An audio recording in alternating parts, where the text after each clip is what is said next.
colac de salvare. Bă, câți dintre voi știu să noate? Ăla eu. Ok, presupun că destul de mulți, dar dacă ești unul dintre cei care nu știu să noate, vreau să știi că există 3 metode de a învăța. Metoda colac de salvare, adică atunci când folosești un colac sau o vestă gonflabilă. Metoda bazin de 1 metru, adică atunci când înveți să noți într-un bazin de 1 metru unde evident că n-ai cum să te neci, sau mă rog, ai cum, sau Gixi are cum, dar ajungem media și la asta.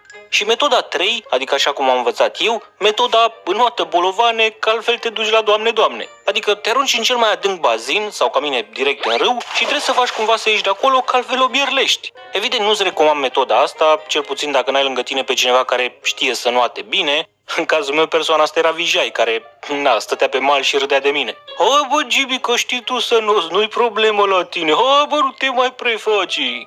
Te îngură, Vijay, scoate-mă de aici că mor. Da, știu, poate nu-i tine în situația asta, mai ales atunci când sar de pe un pod înalt de 10 metri, direct în râu Argeș, fără ca tu să știi să noți. Dar în fine, ideea e că metoda asta e simplă, dacă nu mierlești, înveți să noți. Și după cum se vede, eu n-am mierlit-o, așa că cred că ar trebui să-i mulțumesc lui Vijay pentru faptul că am învățat să not. În gură, Vijay. Ce? Ăsta e modul meu de a mulțumi. În fine, acum povestea de azi nu-i despre cum am învățat eu să not cu Vijay, deși cred că aș putea să fac o poveste și despre asta. În schimb, povestea de azi e despre cum am încercat eu cu Gixi și Pălărie să învățăm să notăm când eram copii.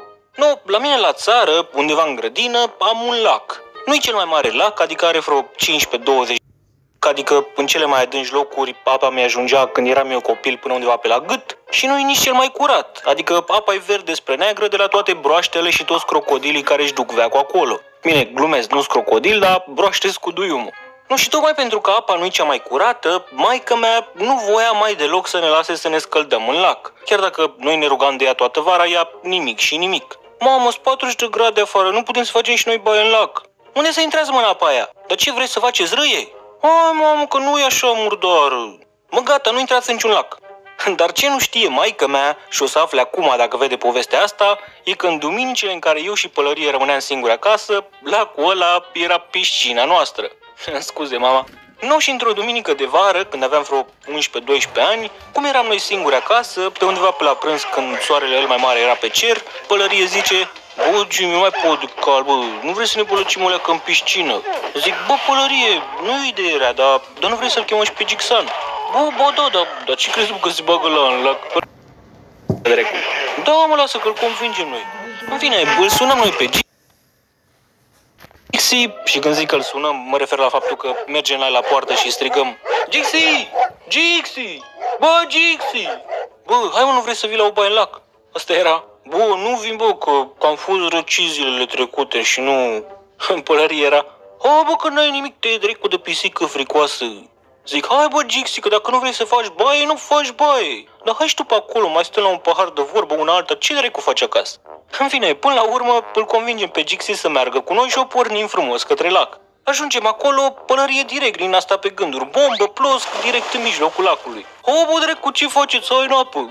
Sar și eu, burtă, plosc, ca olo, stomacul meu, Gixi nimic, stătea pe mal și se uita la noi. Ha, bă, Gixi, nu te bași tu. Nu intru, bă, că mi se pune cârcel la picior, că așa pățesc eu și după aia nu mai pot să ies din lac. Ha, bă, ce dracu de cârcel, că e apa mică. Nu, bă, las, că eu stau aici. În fine, mă mai bălăcesc eu o leacă cu Pălărie, mai o burtă, mai o bombă, și la un moment dat Pălărie vine la mine și zice: bă, Jimmy, hai să luăm pe Gixi să-l aruncăm în lac. Zic: da, bă, da, hai. Ieșim amândoi ușor din apă și dintr-o dată ne repezim amândoi ca două pantere la Gixi și l-apucăm de mâini, gata să-l aruncăm în lac. Dar ce să arunce animalul, că a început să se zbată ca toate alea? Bă, nu, roțoi dracu, dați-mi drumul că mă bag, bă, mă nec. În Pălărie era: bă, Gixi, ce dracu ți-e frică așa de apă, bă? Dar nu, mă, că nu mi-e frică, dar nu știu să not.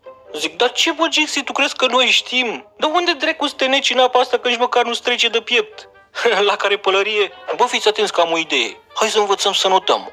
Zic: eu uză-l și pe ăsta, ce dracu să învățăm, mă, dacă Gixi nici măcar nu vrea să intre în apă? Da, mă, las că intru și Gixi, stai să zic, fii atent. Mergem acasă, luăm niște mini sau niște bidoane de alea de 5 litri goale, le băgăm în kilo și notăm cu ele. Gixi era: bă, nu știu ce să zic, dacă mă nec. Ha, bă, dracu, cum să te nești, vorba lui ăsta, apa abia dacă ți ajunge până la piept și în plus te ține la suprafață, ce ești nebun.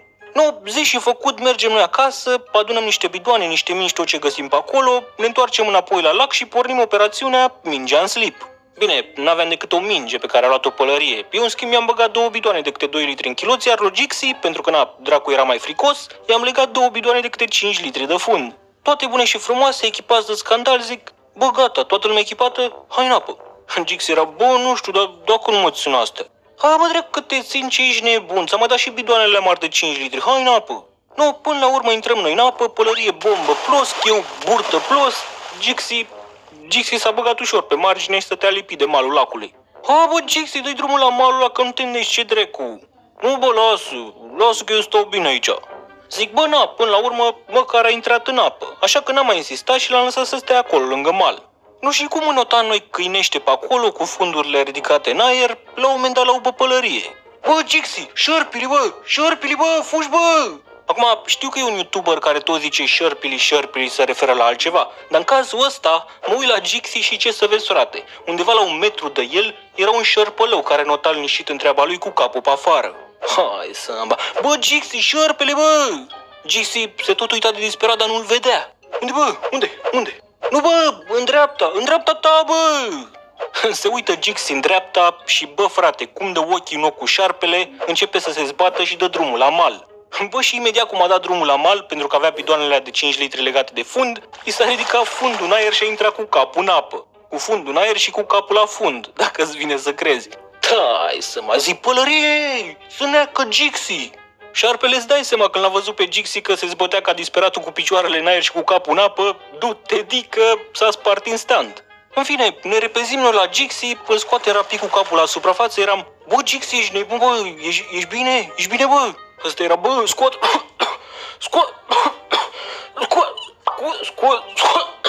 scoate-mă de aici. Nu, tragem noi de Gixi și într-un final cu chiu cu vai, reușim să scoatem nebunul din apă. Pe mal, Gixi al meu cu lacrimi în ochi era, bă, ai văzut, mă, era firea drept pălărie. Fia drept pălărie cu planul tău, era să mă nec, era să mor, bă. Zic, bă, Gixi, ferial drecu de nebun, cum drecu, mă? Cum drecu să te neci într-un lac adânc de 1 metru în gură de nebun?